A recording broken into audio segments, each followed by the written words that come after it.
예, 남북 정상회담과 북미 정상회담의 시간표가 이렇게 나왔습니다. 하지만 이 실질적인 성과를 내기 위해서는 북핵 검증이라는 어려운 문제가 눈앞에 있습니다. 정치부 안익은 기자와 함께 여러 변수들 하나하나 짚어보도록 하겠습니다. 자, 안익은 기자, 먼저 이 비핵화 협상이라는 거요. 간단하게 이야기하면은 미국 입장에서는 북한의 비핵화를 이끌어내고 또 북한 입장에서는 자신들의 체제 보장을 약속받는 거다, 이렇게 볼 수 있겠죠. 네. 어제 트럼프 대통령도 트위터를 통해 김정은 위원장이 단순 핵시설 동결이 아니라 비핵화를 언급했다고 얘기를 했는데요. 예. 미국은 북한의 완전하고 검증 가능하며 돌이킬 수 없는 비핵화, 이른바 CVID를 요구하고 있습니다. 예. 김정은 위원장 역시 지난번 6개항 합의 때 비핵화의 전제 조건으로 군사적 위협 해소와 체제 안전 보장을 거론한 것처럼 결국 CVIG, 완전하고 검증 가능하며 돌이킬 수 없는 체제 보장, 개런티 오브 레짐이겠죠. 이거를 요구할 것이라는 분석도 나오고 있습니다. 요즘 저 영어가 많이 나오고 있는데, 그러니까 저 D는 그러니까 비핵화를 이야기하는 거고 G는 이제 체제 보장 이야기한다는 이야기인 거죠. 네, 그렇습니다. 결국 CVID와 CVIG를 어떻게 말 대 말, 행동 대 행동으로 엮을 것인지가 북미 간 비핵화 논의의 핵심이란 겁니다. 그렇겠군요. 자, 그런데 이제 과거 6자 회담 좀 짚어볼 필요가 있을 것 같습니다.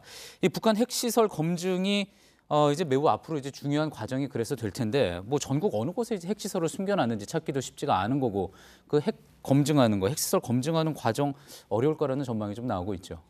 2008년 6자 회담이 좌초될 때 그 배경이 됐던 게 핵시설을 어디까지 신고 목록에 담고 그걸 어느 수준까지 검증할지가 핵심 쟁점이 됐었는데요.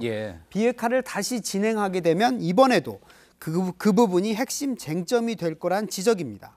웬디 셔먼 전 국무부 차관은 김정은이 운전석에 앉아 있고 그는 많은 핵무기를 보유하고 있고 어디에 있는지 안다. 그러나 우리는 알지 못한다면서 검증을 위한 제한 없는 사찰의 중요성을 강조했습니다.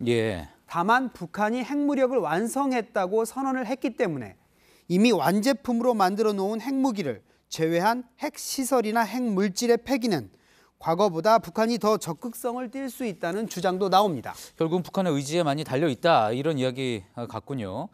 자, 그런데 아직까지는 이제 북한이 북미 회담에, 정상회담에 대해서 제안을 한데 특별한 조건을 달지 않은 걸로 알려져 있습니다. 그렇기 때문에 이제 또 북한이 체제 보장을 위해서 무언가 조치를 요구할 수도 있을 텐데, 그런 부분이 또 변수가 될 수가 있겠죠. 네, 2000년 북미 공동 코뮤니케나 2005년 9.19 공동성명을 토대로 볼 때 이번에도 북미 수교와 평화협정 체결 등을 요구할 것으로 보입니다. 군사적인 조치로는 한반도 비핵화를 위한 상응 조치로 남한 내 핵 검증, 미군 전략자산의 배치와 전개 등을 문제 삼을 수 있습니다.